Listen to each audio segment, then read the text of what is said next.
Good morning, friends. I'd like to begin this vlog by telling you a story. When I was an intern, fresh out of seminary, I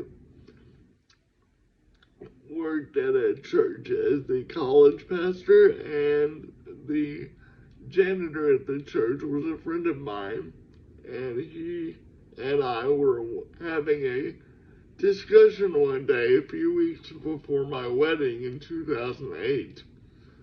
And this young man very earnestly said to me, "Why are you getting married? You know any benefits that you get as a person with a disability will be immediately cut if you get married." And I didn't really, I vaguely knew that to be the case at the time, but of course I didn't really have any experience in that arena. But I very clearly said I love my wife. We want to get married. I understand that that's a risk. But we feel it's important to get married. And we made the decision to get married. And subsequently, over the first 3 to 4 years of our marriage, we had my income-based health benefits cut, I think 2 or 3 times, and before we figured out that on my type of Medicaid, I could go without SSI and run less risk of losing my benefits, we had to endure that phenomenon of never knowing if my benefits, my Medicaid, was going to get cut from month to month. And I want you to know that this is still a problem that's rampant in the disability community. And that's what I'd like to talk to you about today, is the impact of marriage inequality on those with disabilities. Many committed relationships do not feel they can get legally married because it will dramatically affect their Medicaid and other health benefits. And for some disabled people, this means life or death. Well, you might say then, Justin, have them do a commitment ceremony or some other unofficial type of acknowledgement of their relationship. Well, as much as I might understand that, I would also say that many disabled people feel like my wife and I did when we first got married. A religious ceremony is very important to us. A recognized marriage was very important to us.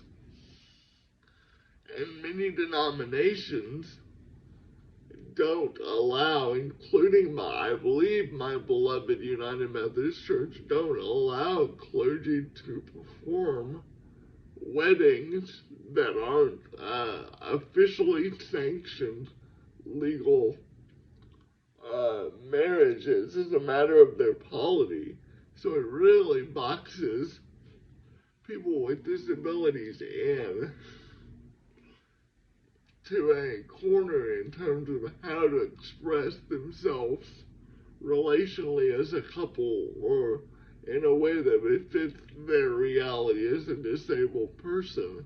And I believe I have not completely followed up on this myself, but somebody I trust who is helping lead an effort within the United Methodist Church for disability marriage equality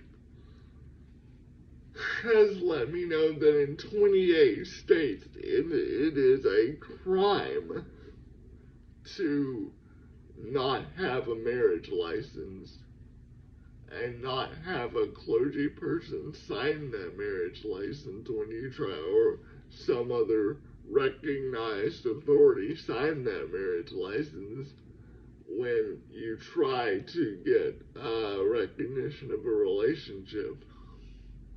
Not to mention spousal benefits, spousal privileges with a hospital.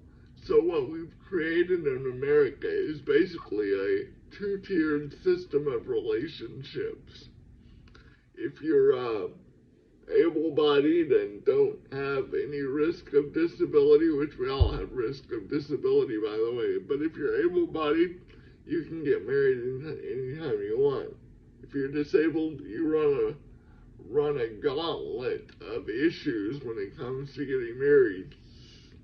So I ask you as people of faith and in your churches, make this issue known.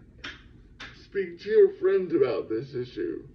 I'm a disabled person who does this for a living, and I was not as aware as I should have been about this issue until about 2 weeks ago when the movement really got started.